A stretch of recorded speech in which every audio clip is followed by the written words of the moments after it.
Hello and welcome to another Star Wars: Old Republic video. In this video, we're going to be looking at the new Flashpoint that's going to be coming out with 7.3 Shrine of Silence.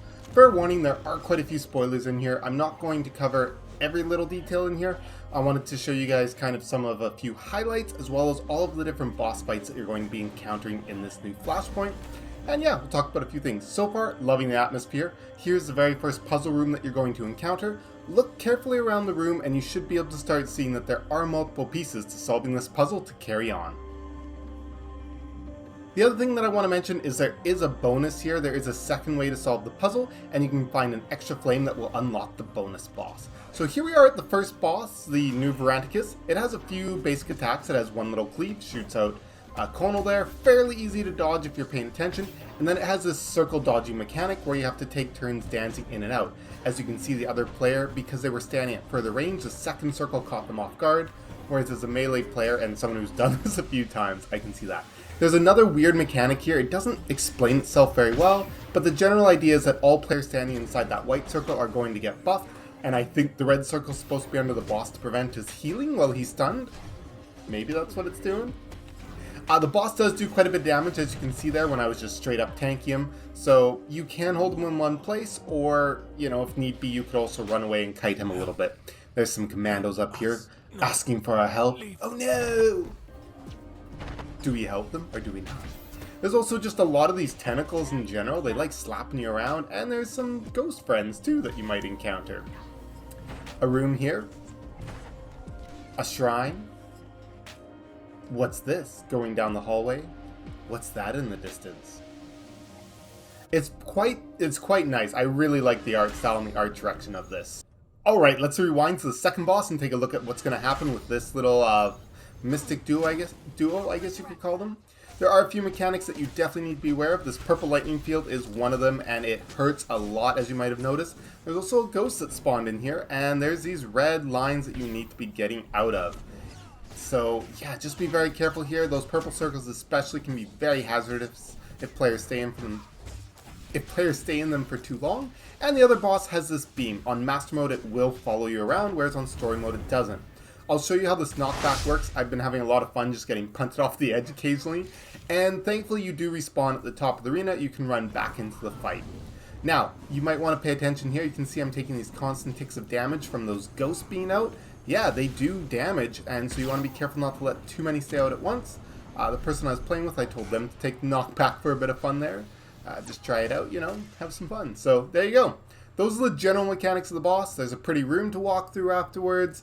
I really do like this atmosphere a lot. That's one thing I've been saying over and over again. Be careful though, there are lots of ways to accidentally fall off the edge. That was not intentional, that was me just having a, you know, mouse camera spasm and bloop, I'm dead. There are some mini bosses in here as well. In kind of the middle of the Flashpoint, there's these two side rooms, and you've got these two different guys. I advise killing the silver ads on the edges first. Big mistake on our end not to kill them first and letting them keep doing a lot of damage to us. When you do kill the boss here, you'll notice a big explosion, and you will get a buff on your bar, and that buff will keep doing damage to you, and it will slow you. So now that we slow down the time here, you can see how slow I'm moving, even with the speed mobility on. So very careful about that. You want to share it between different players is what you're going to be figuring out how to do. And here's the second bonus mini boss, and they don't drop boss loot, but they both give you an achievement. So you'll notice this player now has this cool lava looking effect around them, and this little red circle here blows up, does damage to friendlies inside of it. It is a buff though, so you could click it off if need be. I won't spoil too much, but I will say that there are some achievements here, and you got to figure out how to get them to each other. I probably spoiled it all. Who am I kidding? Another beautiful room. Very thematic. Another death trap.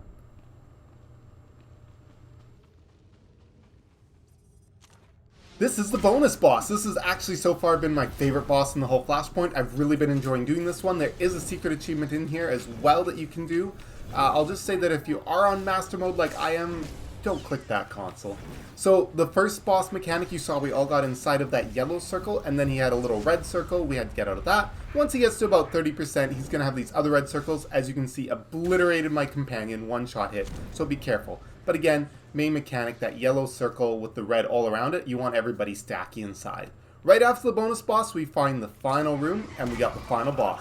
This is the public test server, so these are not the final models. This is just a copy of another boss in the game.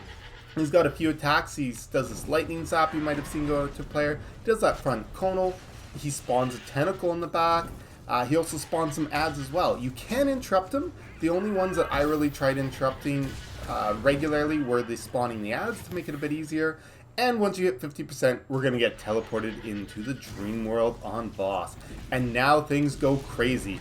Ghosts start spawning, lightning fields are coming out, more tentacles are coming out, more ads are coming out, and you've got a debuff on you that's constant damage that you're taking, and it just keeps ramping up. You can interrupt the boss's ability casting the debuff on you to reduce the number of stacks, but this boss final phase is really meant to be a test of can you kill it before you die. Well, hopefully you enjoyed seeing some of this preview of the Shrine of Silence Flashpoint. I'll probably make a fuller guide once it's actually live. I just wanted to have this kind of as a preview. So, as always, have a great day, and we'll see you in the next video.